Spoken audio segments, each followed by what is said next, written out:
Montana Territory, June 1883. The first gunshot cracked through the stillness like a thunderclap, sending birds screaming from the pines. Quinn Carter dropped his reins and drew his revolver in one motion, boots hitting the dirt just as the second shot rang out from the ridge ahead. He sprinted up the slope, heart pounding, sunlight flickering through pine branches. His horse, Boone, snorted and pawed at the ground behind him but stayed put. Quinn crested the ridge and froze. A wagon had tipped into a gulch below, one wheel cracked and the canvas torn. Nearby, a woman stood with a rifle raised, steady as stone, aimed at a man scrambling away with a bloody hand. A boy couldn't be more than 5 clung to her skirts, eyes huge. A girl knelt behind a fallen log, holding a small knife like she meant to use it. "Ma'am," Quinn called out, hands raised. "You all right?" The woman spun, rifle swinging toward him.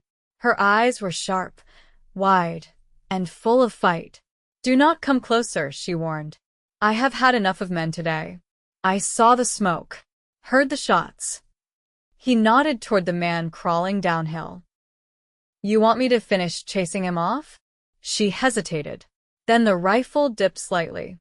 "He was trying to take my daughter. He will not be back." Quinn stepped closer, slowly. "Is anyone hurt?" The woman lowered the rifle fully now. Her shoulders sank, and her voice cracked. "Only my pride." He reached the wrecked wagon and crouched by the boy. "Hey, little man. You all right?" The boy nodded, silent. His sister stood and moved closer, still gripping the knife. "They are mine," the woman said, voice firmer now. "Seth and Sadie." Quinn looked up at her. She was covered in dust, her auburn hair coming loose under her bonnet, her dress torn at the hem. She looked like she had not slept in days. And yet she stood there, fierce and unbroken. "I am Quinn Carter," he said. "Was headed west to Helena. But I will help get your wagon upright first." She nodded once, curt. "Glenna Oaks." "Pleasure," he said softly, then turned to the work. It took all afternoon to right what could be salvaged. The wheel was ruined, but Quinn had a spare on his pack mule and tools enough to get them mobile again. Glenna worked beside him, sleeves rolled, hands bloodied from earlier. She never complained. By sundown, a small fire crackled near the wagon. The children dozed beside it, wrapped in a blanket. Glenna sat opposite Quinn, watching the flames. "You were alone out here," he said at last. "With 2 children." "I was not supposed to be," she said. "Their father left 6 months ago. Said he would send for us. He never did." Quinn's jaw tensed. "So, you went looking." "I sold what I could. Hired a wagon. The driver ran off yesterday with my money and my rifle. Left us to die, I suppose." "You held your own." She looked over at her children. "I had no choice." He nodded, then asked quietly, "Where were you headed?" "Helena. I have a cousin there. Or did, years ago. I know the town. I can take you." She shook her head. "I do not want pity." "Then I will give you forever instead," he said, voice steady. She blinked, looking at him fully. "You do not even know me. I know you stood your ground. I know you protected your children with nothing but a rifle and guts. And I know I have never seen someone so strong." She looked away, mouth trembling. "I do not need saving." "I do not want to save you," Quinn said. "But I would like to stand beside you." Silence fell between them. The fire popped. A breeze rustled the trees. Glenna reached out slowly and touched his hand. "I do not know how to trust anymore," she whispered. "Then let me earn it," he said. She did not pull away, and in the firelight, her eyes softened. "We ride tomorrow," she said. "At first light." Quinn nodded, his fingers curling gently around hers. "Then I will be ready." The morning broke quiet, the sky pale with early light. A wash of gold touched the tops of the lodge poles, and dew clung to the wagon's canvas like beads of glass. Glenna cinched the last strap on the repaired wheel, her hands stiff from the cold and yesterday's labor. Seth stirred beneath the blanket, tucked close beside Sadie, their breath soft and even. Quinn emerged from where he'd slept near Boone, brushing pine needles from his coat. He didn't speak right away, just crouched to check the mule's cinch, then tested the wheel bolts with a sure hand. Glenna watched him. "You always this quiet in the morning?" she asked, her voice low not to wake the children. "Only when there's something worth listening to," he said without looking up. "What do you hear?" He stood and tilted his head. "River's not far. Maybe half a mile west. Blue jays arguing in the spruce. Horse hooves too, maybe 3 somewhere distant. Too slow for riders. Elk, maybe." She studied him. "You can tell all that just by standing still?" "I rode dispatch for the 6th Kansas during the war." "You learn to read the land or you don't last long." She nodded, then went back to tying down a crate. He crossed over and picked up the other end. "You fought?" she asked, not meeting his eyes. "Didn't start out wanting to. But I was 20 and angry and had no family left to talk me out of it." She didn't ask more, just gave a short nod. The silence that followed wasn't cold, it held something careful, like the space between 2 breaths. When the wagon was ready, Glenna woke the children gently. Seth blinked up, rubbing his eyes, and Sadie sat up slowly, her face pale under a veil of freckles. Quinn crouched beside them. "Want to ride with me up front?" he asked Sadie. She glanced at her mother. "Can I?" Glenna gave a slow nod. "If you like." Sadie climbed up beside him, her legs swinging. Seth stayed close to Glenna, clutching a ragged corn-husk doll. They moved down the trail, slowly. The wagon rolled smoother than she'd expected, the newel holding steady. The trail curved through a narrow pass, where tall granite walls rose on either side, and the trees thinned. Glenna kept her rifle close, though she didn't expect more trouble. Still, the quiet around them felt heavy. "Helena's a long way off," she said after a while. "We'll reach a mail station in 2 days if we keep pace," Quinn said. "From there, we can resupply or wait out weather if we need to." "I've never gone more than 50 miles from where I was born," she said. He turned slightly toward her. "Where was that?" "North of Kansas City. My father had a mill. Burned in the summer of '64. Price's raid." She nodded. They rode on a while. Sadie leaned against Quinn's side, dozing. Glenna watched them, something unreadable behind her eyes. "You have people left?" Quinn asked. "No. Just these 2. He didn't speak for a time, then said, "I've got a brother somewhere in Oregon. We wrote once a year after the war. Haven't heard from him in 3. Do you miss him?" He looked down the trail. "I miss having someone who remembers the same things I do." Glenna's fingers tightened on the reins. The sun rose higher. They passed through a clearing where wild lupin bloomed along the banks of a shallow creek. Glenna stopped the wagon and lifted Seth down. Quinn helped Sadie down from the seat, and they let the children stretch their legs. Glenna knelt by the water, splashing her face. The cold shocked her awake. When she looked up, Quinn had taken off his hat and was rinsing it, water dripping from the brim.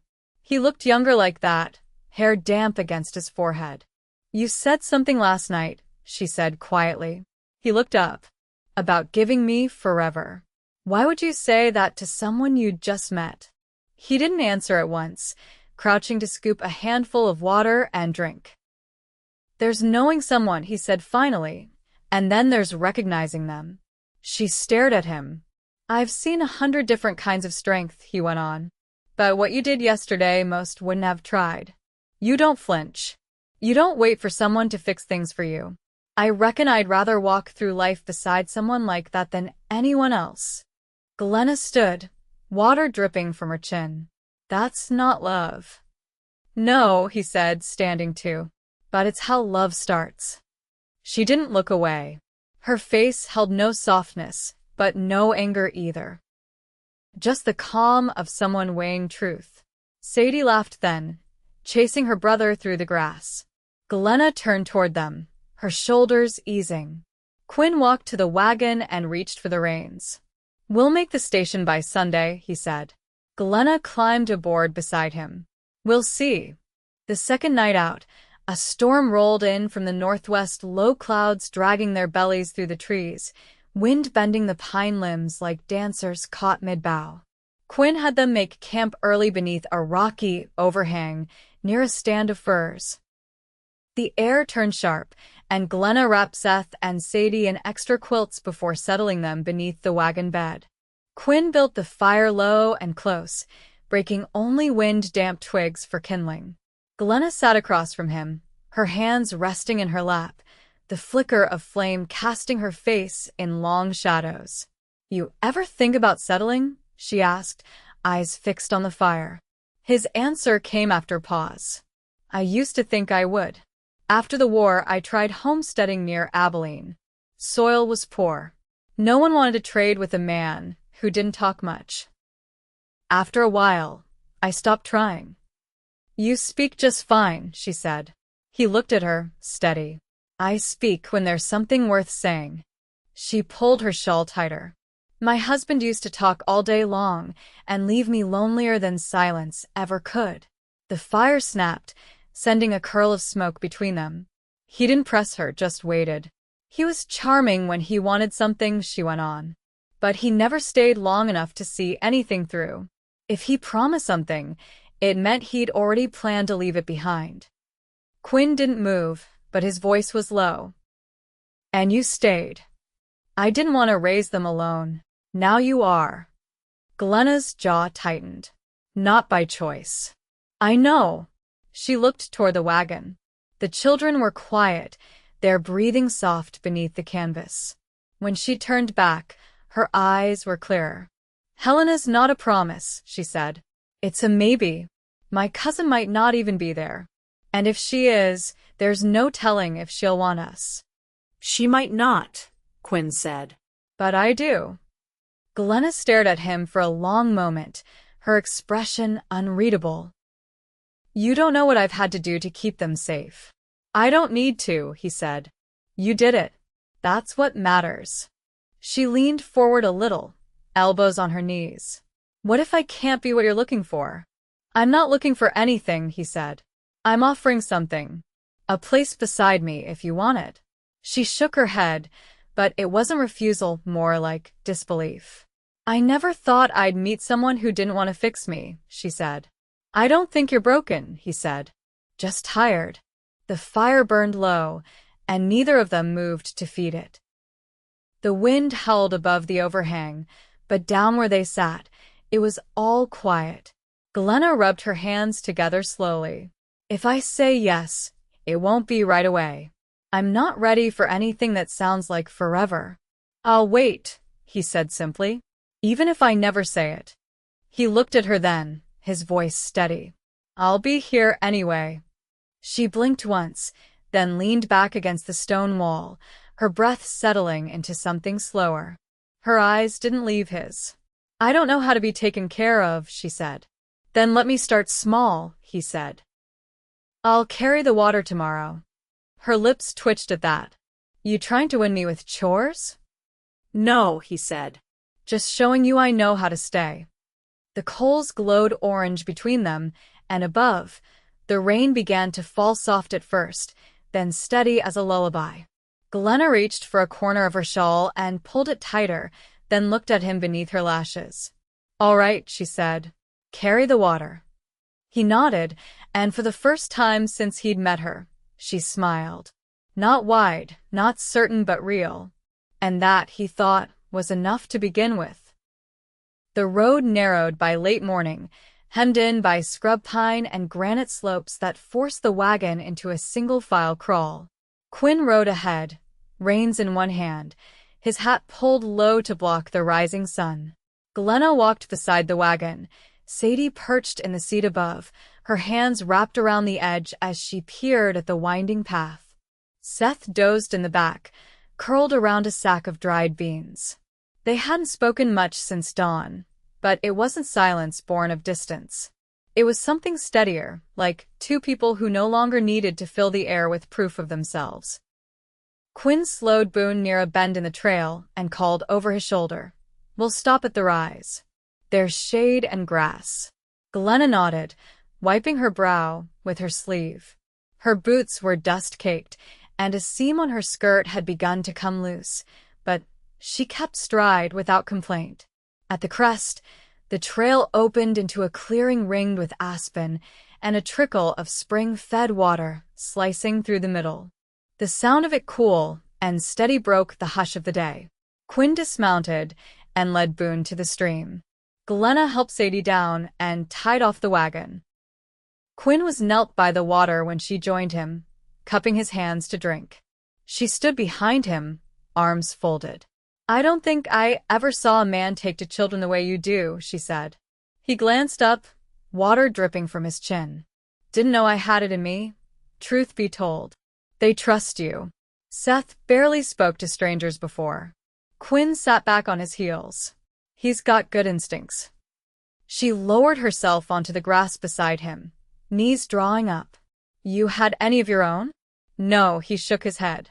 "There was a girl once. After the war. Thought we'd marry.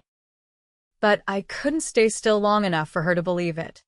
Glenna plucked a blade of grass and twisted it between her fingers. "Makes a person wonder what changes a man like that." He looked at her, quiet. "Maybe meeting someone who doesn't flinch when it gets hard." She didn't smile, but something in her gaze warmed. "I used to think there was nothing left to me to offer. No softness, no comfort. Just grit." "You're wrong," he said.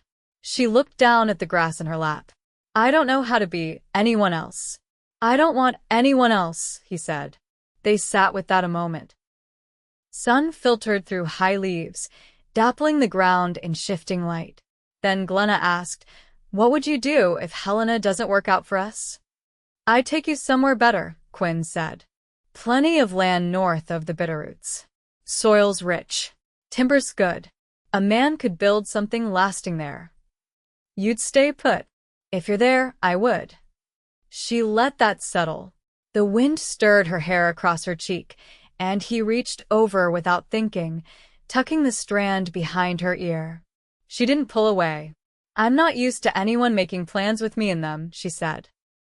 "Well," he said, "you're in mine." She looked at him, then really looked, and whatever she found there must have settled something in her, because she leaned forward and kissed him once, soft and sure. When she pulled back, her voice was low. "You make it easy to believe." "I'll keep doing it," he said. She stood and brushed the dust from her skirt. "Come on, Cowboy. Let's water the mule before Sadie tries to ride him." His grin was slow, but it reached his eyes. "Yes, ma'am." As they walked back to the wagon, side by side, something old in Glenna's spine began to uncoil. Not all at once, but enough to let her stand a little taller. And when Sadie laughed from the creek bank, Glenna didn't flinch at the sound. She let it echo, clear and unbroken through the trees. The last day into Helena dawned clear and dry, with the kind of blue sky that stretched without end. They followed a narrow wagon road that wound along the edge of a low ridge, the land sloping into soft hills beyond. A few ranch fences began to appear, rough-hewn and weathered, the land growing more settled with each mile. Glenna kept her eyes on the horizon, where low smoke plumes marked the town's location. Quinn rode beside the wagon, Boone's gait steady. He'd barely spoken since they'd broken camp. Not distant, just quiet in that way he had when something sat heavy on his mind. "You're thinking hard," Glenna said, adjusting the reins so the team wouldn't crowd or rut in the road. He looked over at her. "Trying to decide if I ought to ride on ahead. See if your cousin's still in town. Might make it easier." "Easier for who? Me or you?" Quinn met her gaze, then glanced toward the children in the back, both half dozing in the shade of the canvas. "I guess I don't want them to see your face if it's bad news," he said. Glenna didn't answer right away. The road straightened, and the wagon creaked as it dipped into a shallow swale. I've already braced for it, she said. Whatever's waiting, I won't be surprised. He nodded once, then said, All right. We ride in together. By midday, the outskirts of Helena came into view, clusters of wooden buildings, smoke curling from stone chimneys, and the muffled clang of metal on metal from the smithy yard. The town bustled without the chaos of mining camps. This was a place that had roots now. Glenna's breath caught when they turned onto Main Street. She hadn't seen so many people in one place since Kansas. They stopped at the post office first. Quinn helped Seth down, then lifted Sadie into his arms before she could jump. Glenna followed him inside, her palms damp despite the cool air. The clerk behind the counter was a thin man with ink-stained fingers. Quinn leaned forward. We're looking for a Mrs. Ellen Ward. Heard she lived near the East End. The man scratched his chin. Ward. She moved out a year back. Had a place near the North Ridge, but sold it. Last I heard, she took work cooking for a cattle outfit in the Shields Valley. Glenna exhaled slowly. The man blinked. You her kin? I was, Glenna said. Outside.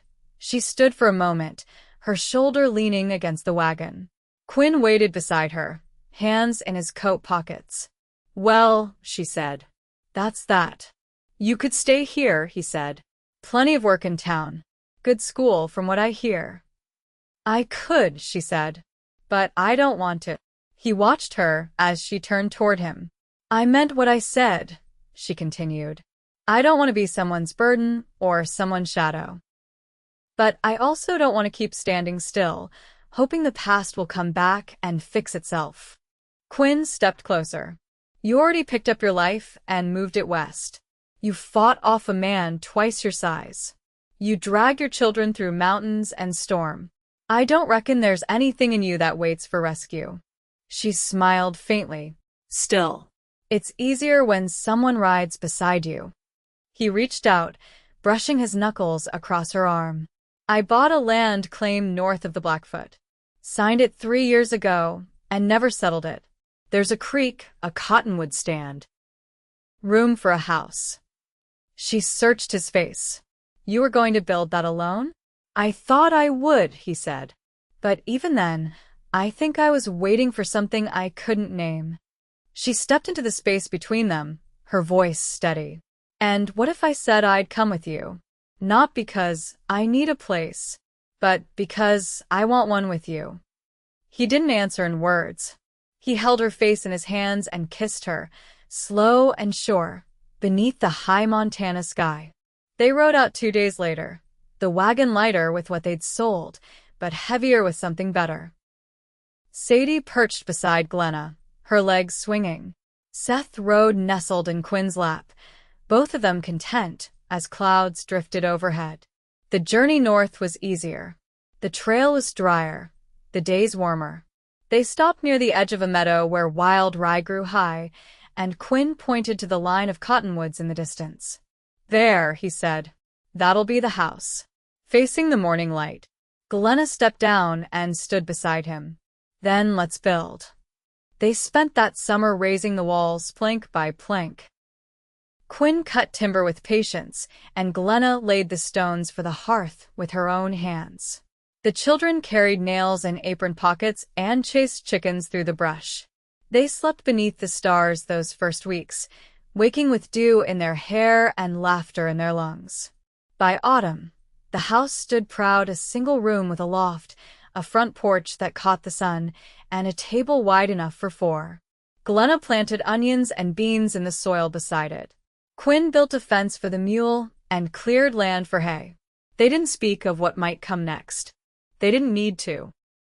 Every morning, she woke to his arms around her waist and his breath warm against her neck.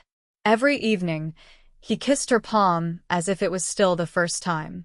One evening, as the frost began to edge the grass silver, Glenna stood in the doorway, watching the sky deepen to indigo. Quinn came beside her, wrapping a shawl over her shoulders. You warm enough? He asked. I am now. Sadie laughed from inside the house, and Seth called to her to stop stealing the last biscuit. Glenna leaned against him and said, You know what I never thought I'd have? What's that? Peace. And someone to share it with. He kissed her temple, his voice low against her hair. You've got both now. And she did. They all did. In the years to come, they built more a barn, a smokehouse, a cradle. But none of it mattered more than what had already been made between them, a life rooted in quiet strength, in earned trust, in the kind of love that didn't need to be spoken every day to be known. They grew old together on that land, the children growing tall beneath the cottonwoods. And every morning, Glenna still woke with Quinn's hand in hers, the sun rising soft on the home they'd built, side by side.